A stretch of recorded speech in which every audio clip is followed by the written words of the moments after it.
Hi everyone. Um, Let me just start this thing off by saying we're all here for positive reasons. If you're tuning in, we're here for positive reasons. I'd just like to tell you that you are safe, you are loved. I know I always appreciate hearing that. I'm starting this channel to try and preach positivity, talk about spiritual connection, talk about spiritualness, you know, just another avenue to get the message out there about the ascension process. You may ask, what is the ascension process? So, what I define the ascension process as is every individual's intention and ability to assist in raising their own vibration as well as the vibration of other individuals so that we may achieve a state of heightened consciousness and receive higher levels of energy and positivity and benefits of life and health, of course, too, right? But through your individual shift, not only are you shifting those you come into contact with, not only are you shifting the conscious collective, which is everyone who's connected to the tree, absolutely everyone, the universal consciousness. Any advancement in skill or health or vibration is of assistance to the grand whole, is of assistance to everyone. You know, the most you can do for yourself is of benefit to all. Of course, it's going to affect people you come into contact with on a personal level, but there's no distance between energy. We're all connected, every single one of us. But on a singular level, as an individual coming into personal relationships, your higher vibration is received by those other people. It honestly raises their vibration. Your higher awareness, your raising perception, also raises their perception. People are going to start to notice you more when you raise your vibration because they're going to notice when you walk in the room. They're going to notice that they feel good around you. You know, how you feel has a definite impact in how other people feel around you. So we can literally be shifting other people's health and mental state of mind and energy levels just by raising our own. So yeah, it's definitely beneficial for everybody. There is electromagnetic field coming from your heart, you know, very similar to your aura, although I don't know how they differentiate necessarily. I don't know where the aura ends and the electromagnetic field begins, but your heart stretches about, I think it's about 40 feet. But that's receiving, picking up, and sending out energy. That's an electromagnetic field. And your aura covers and shapes around your whole body, and it reaches out to about here, as far as I'm aware, and there's different layers to it. We'll talk about that another time. But yeah, what's important is when you're coming into contact with people, there's an exchange of energy. That's like a thing with empaths. Sometimes empaths are picking up a lot of negative energy from other people. They're relieving them of that strain, and not only do they do that, but they often leave off some of their own energy, and it can be really draining if they're not giving themselves reserves of energy, if they're not learning to cleanse the negative energy that they're picking up from other people. Again, we'll talk about that later. What I want to focus on is our ability to enhance this planet's well-being through vibration. Simple as feeling happy, man. Thinking happy thoughts can start there. It can be that simple. Exercising, meditating, eating healthier foods. It all raises your vibration. Just, you can think about anything positive and try to really, really soak it up. You could do one positive thing and it gives you a minuscule high, but you can try and drag out that high as long as possible. Like, huge. Like, I know I get really excited when I get a new toothbrush. I actually can't wait to try it. I honestly, I don't, see, that's a high right there. I'm laughing, I'm smiling. And I could drag that out. I could hold on to that and I could really soak up all the juice out of it and learn how to focus less on the negative emotions too, right? The less attention you can give those, the better, right? The less influence they're going to have on your vibration, the less, oh, and also, of course, right, vibration. So law of attraction, if you haven't heard of it, it's essentially what you think about, you bring about. Your state of being, your frequency, decides what's going to happen in your life and how you're going to relate to other people. And we'll get to that another time. Right now, we're just focused on vibration. So yeah, positive vibration. Yeah, I was smiling. I was gonna admit that I don't I don't brush my teeth as often as I should, but I get really excited when I get a new toothbrush. Really excited. Like silly excited. But you can hold on to that and stretch that out. Really soak up all the juices out of it.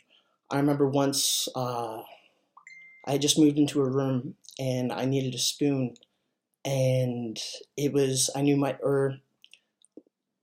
didn't have enough clean dishes or something, but I needed a spoon, and my excess dishes were shoved away in a box in my closet, and I'm on my bed, and immediately I just chose to get super excited, and I launched myself off my bed, and I'm all like, I'm on an adventure to get a spoon, yeah, and I go into my closet, and I throw this shit out of the way, and I fucking grab a hold of, oh, my language, I can't speak like this on the internet, um, pardon that, YouTube, uh, throw this stuff out of the way, grab the box, open it, and I'm scavenging through it, and I find a spoon, and I find a spoon, I have this huge victory moment, and I just got to enjoy that. So you can literally abuse your highs as much as you possibly can. Do it as much as you want. Why wouldn't you want to? I always get high when I drink juice. I think juice is the greatest high. If anybody wants to get me a nice, sweet gift and wants to receive tons of affection from me, get me juice. I'm so much appreciation from juice. It's nectar of the gods. It's necessary, but it's little things like that. Like it's just a swig of juice, but you get highs for doing everything that you're naturally supposed to be doing. Which is like even the state of peace is really positive too. It doesn't have to just necessarily be highs. You don't have to work that hard for it. Just try to be calm, be centered. Meditation is great for that. But something as simple as juice, it's just a quick swig, but you're getting a high because you're intaking something that's not only healthy for you, but it's got the sweet and the sugars, right? So it gives the brain chemicals and chemistry, right? And yeah, and it's that simple, man. And the more you're doing things that assist your brain to be happy and benefit, like the benefit of happy chemicals, like exercising, like you get the serotonin. I used to love serotonin highs. I used to walk home from the gym in a greatest mood ever. Greatest mood. It's really difficult for me not to swear right now. Trying hard. Yeah, serotonin, the works, man. These things, we have so much at our fingertips to benefit us to have a much more fulfilling and desirable life. But where was I? Little highs, vibration.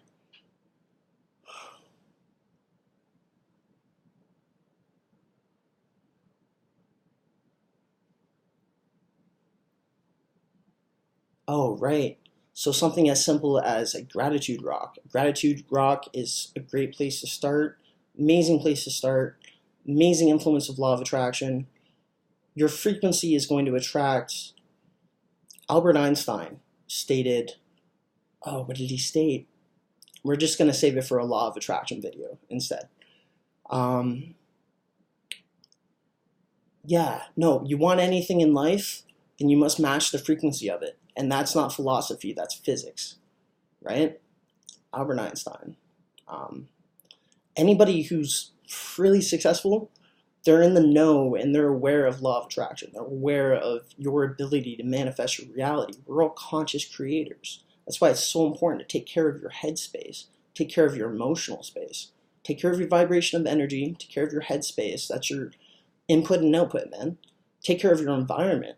Decide what kind of people you want to hang around. Decide what kind of treatment you want to receive from people. Because that negativity coming in, it's going to be coming out too. And you don't have to let it in necessarily too. And that comes back to not focusing so much on the negatives. Like try to Tai Chi that stuff. Just let it pass. You don't have to take it in. You don't have to react to every scenario.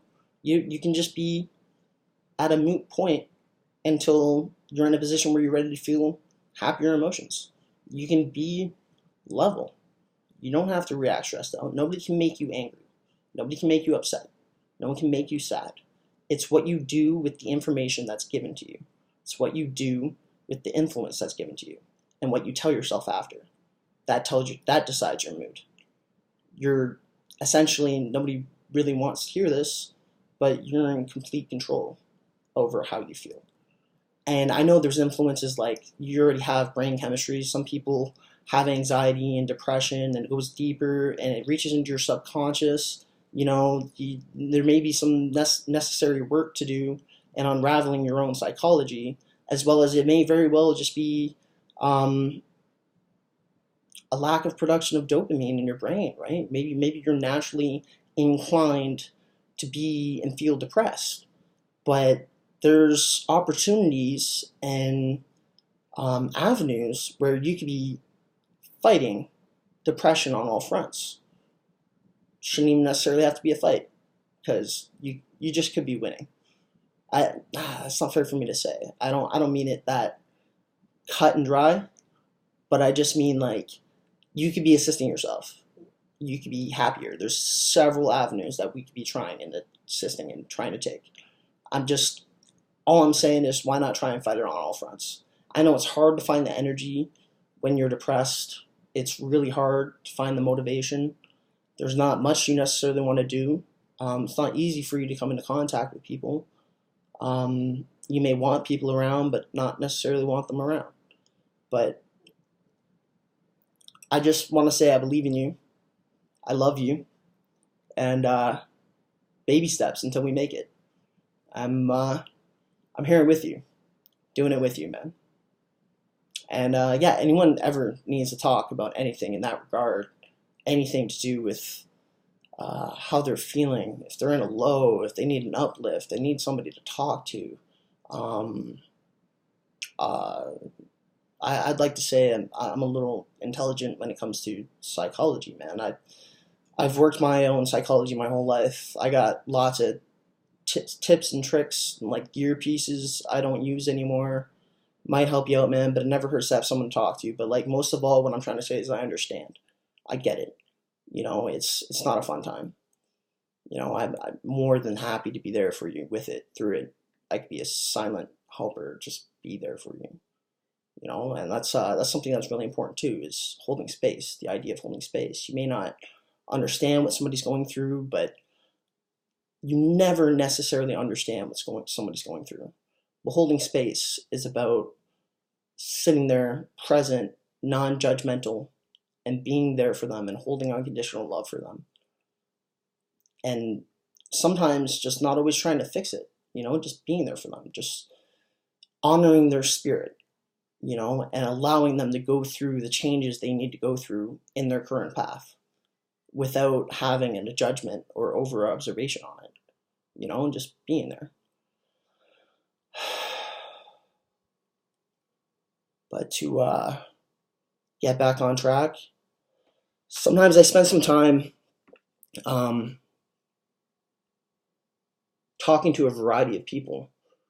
And what I feel like I notice the most is people are unaware of what amazing potential they have. They're unaware of how amazingly powerful they truly are.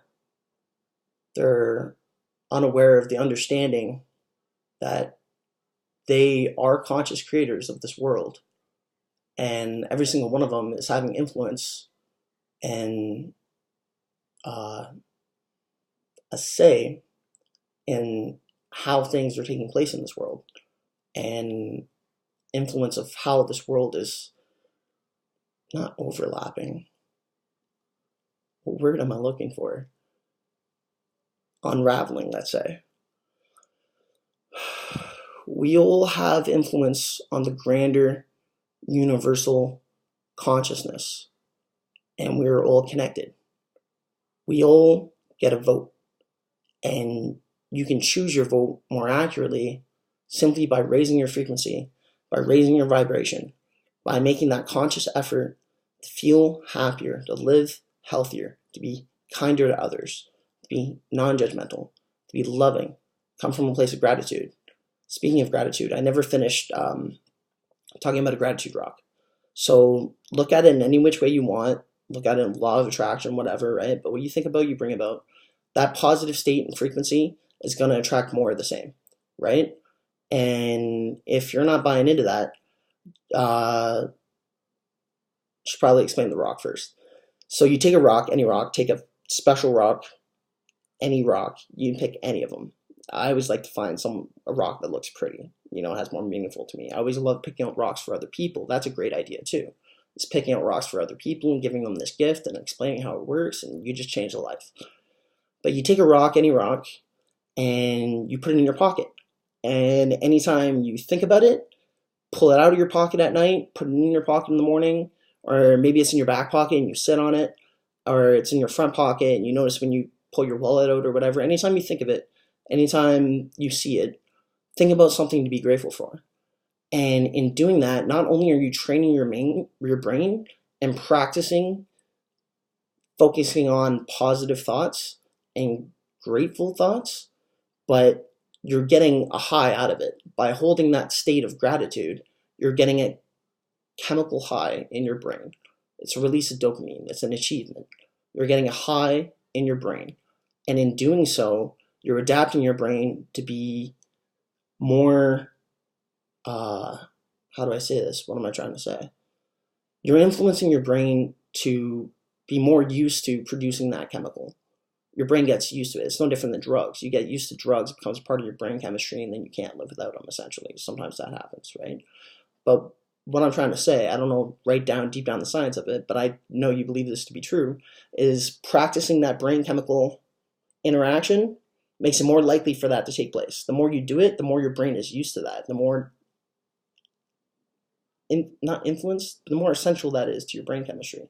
But the more you're going to be in that state, the more natural it is when you practice those thoughts that you think you're going to think about them, right? The best you can do when you're in a negative feeling state is to just stop and check yourself. Just stop, take a minute, take a 5-second breather, try to bring yourself back to a calm, try to focus on and observe what thoughts are actually going through your head at the time. Why do you feel this way? Why are those thoughts affecting me in a certain way? Why do they make me feel this way? Why do I feel anxious around crowds? And get down to deep-rooted issues. We'll talk about that later. We'll discuss meditation and CBT, cognitive behavioral therapy. That one's very powerful for unraveling your own psychology. Very powerful.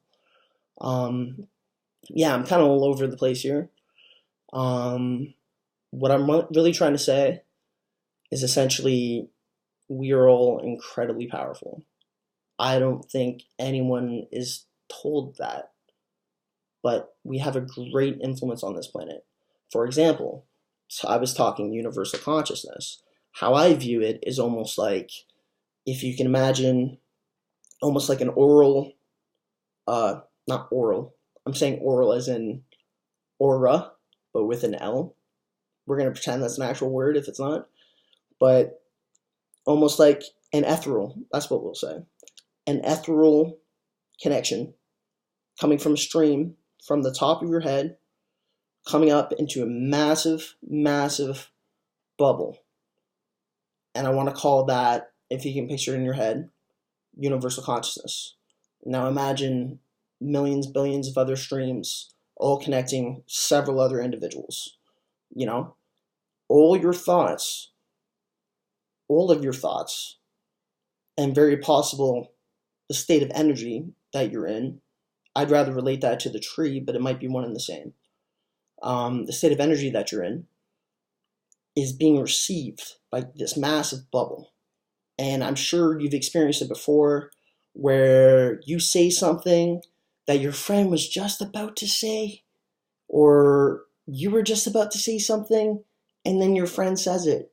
Or you think about a friend, and then they call you. Or someone calls you, and you assume and guess it's that friend. These are all different influences of us being more interconnected than we seem to know. For example, there's a clear ability for each one of our 6 senses, I believe, as well as there's something called claircognizance. So that's when you know something. You just happen to know something. You're aware of something before something happens. You're aware of what someone's going to say next. You get the thought either because they're thinking it, or you get it before they're thinking it. But that's claircognizance. That's just being aware. There's clairvoyance. Some people see visual images. I know a friend that she's practiced with somebody that they can even send an image, influence an image from the one person's mind to the other, and she can see the image. But clairvoyance, sometimes somebody could be talking about a book, and you see the visual of a book, and you happen to see the visual of the name of the author. You know, these are not otherworldly abilities, but like lack of a better word, the word I would usually call them isn't coming to mind. Yeah, and then there's clear empathy. Many people are familiar with empathy. That's being able to feel. That's your energies, right? That's where it influences. Like there's a clair for every one of your senses. So feeling, you're able to feel energies. You're able to feel emotions. You're able to feel people out. You're influenced heavily, and many empaths are healers. Empaths are a gift to this world. They just need to learn how to better take care of themselves. I'll make a video specifically about empaths with as much info as I can about assisting empaths and how to get through this world, because it's difficult being an empath. It's very difficult, and you care so deeply. You care so much. You love so much. And because your heart is so open, you tend to be pretty sensitive. A lot of them develop like a harder exterior, right? But that heart still always loves. And sometimes loving a lot can take a toll. It can be a bit of a burden. A lot of empaths, they try to do everything for people sometimes, and just like we'll talk about that another time. I'll make a video for empaths. And I know there's a lot of them out there looking for assistance. And there are a few nicks and tricks that can assist. Something I can make a video on it and talk about it, and a lot of ways you can do it, but you're not going to hear me talk much about grounding, because I'm not very good at it whatsoever. I spend all my time airy-fairy, higher dimensions, realms, what have you. I'm not grounded whatsoever. I can't say I don't like it. Not very much in my body. The point is, that's something that's great for empaths. That's something can help shift that negative energy out of you and help you receive positive energy, especially if you're earthing. That was the main one I was thinking of when I spoke of that, is earthing. Yeah, bare skin on the ground, bare skin on the grass. I always want to say electrolytes, but it's not electrolytes, but you're getting some form of electricity and energy through the ground, and it's supposed to reduce the inflammation from like 200%, some ridiculous statistic for that. I promise in my other videos I'll be more on point and to the point, but a little over the place here. But where was I? Gratitude rock. Yeah, great gift for other people. Be aware of your practice thoughts. Be aware of your recurring thoughts. Be aware of what you tell yourself. We need to start treating ourselves the best we can. There's not a whole lot of self-love going on. You need to start treating yourself like one of your best friends. And you wouldn't allow anyone to talk down to one of your best friends. You wouldn't allow anyone to mistreat one of your best friends. You simply wouldn't allow it. So why allow yourself to mistreat you? You got to start treating yourself like a best friend. You wouldn't allow yourself to mistreat your best friend. You wouldn't allow it from anyone else. It's just, that's standard, right?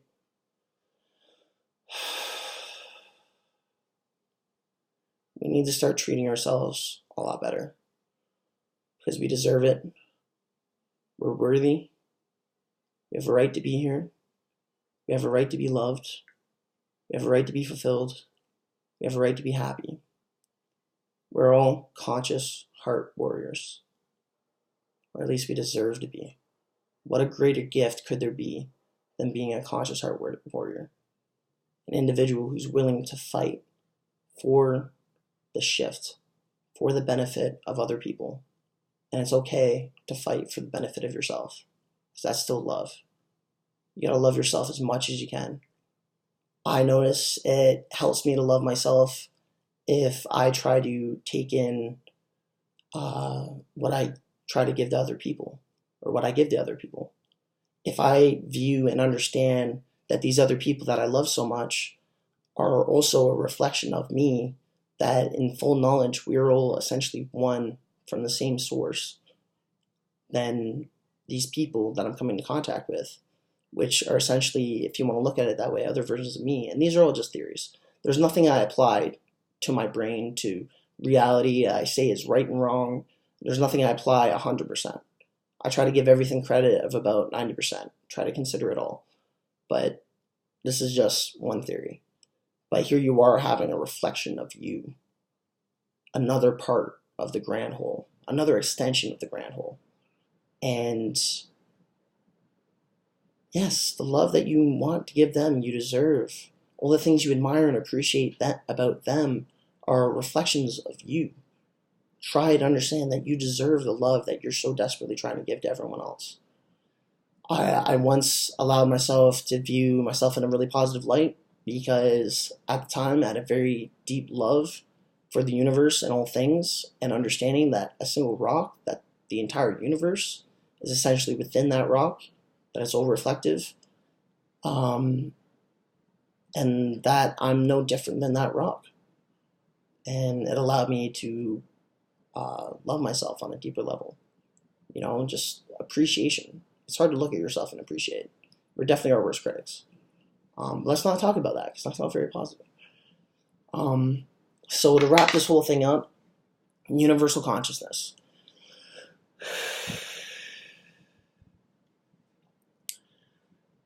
There is a recording made of an incident with snow monkeys in Asia. In one part of Asia, as it's written, there's a baby snow monkey that dropped its sweet potatoes into the hot springs, right? And it noticed that not only did it clean the dirt off, but it gave it a salty flavor. Yeah. And the other monkeys started catching on. And apparently once it was like the 100th monkey, some stubborn old monkey finally joined in and started washing its potato in the hot springs. Whole other area in Asia, all of a sudden all the monkeys started washing their potatoes in the hot springs, right? Kind of like with bees and ants, there's a hive mind, essentially. Now, so that happened with monkeys. So they decided to test it with people. Yeah, they took hard physics questions and algorithms and went to groups of people in front of them, like on stage, and asked them who can solve this, and nobody knows the answers. And they started teaching them how to solve it. And over time, they go to a different location. People just simply started to know how to solve these algorithms. So that happens. Universal consciousness. We have a very strong influence on how this world is going to play out. How people exist in this world. Think about how you treat other people. Think about how you treat yourself. We're powerful creators. We're worthy. We need to start giving ourselves the credit we deserve. And we need to start loving ourselves more fully. Because we are amazing expressions of the universe. We're genuine miracles. We're incredible. People always like to say, I'm only human. But what an amazing thing. We're capable of so much. It's more like, look at me, I'm human. I can do anything. But yeah, I think that's about enough. Finish wrapping this video up. I just wanted to point out, looks kind of cool. I got these little horns going on, which FYI is supposed to be a sign of enlightenment. Must be, I'm just dressing up my own ego now, Mr. Enlightened, right? But gotta represent. Pull out the Ankh. Yep. And I guess that's gonna be it for this video. And more to come. Much love. Take care of yourselves. And I'm here with you on this journey. anyone needs assistance in any way, just reach out and ask. And I'll be here for you. All right, till next time.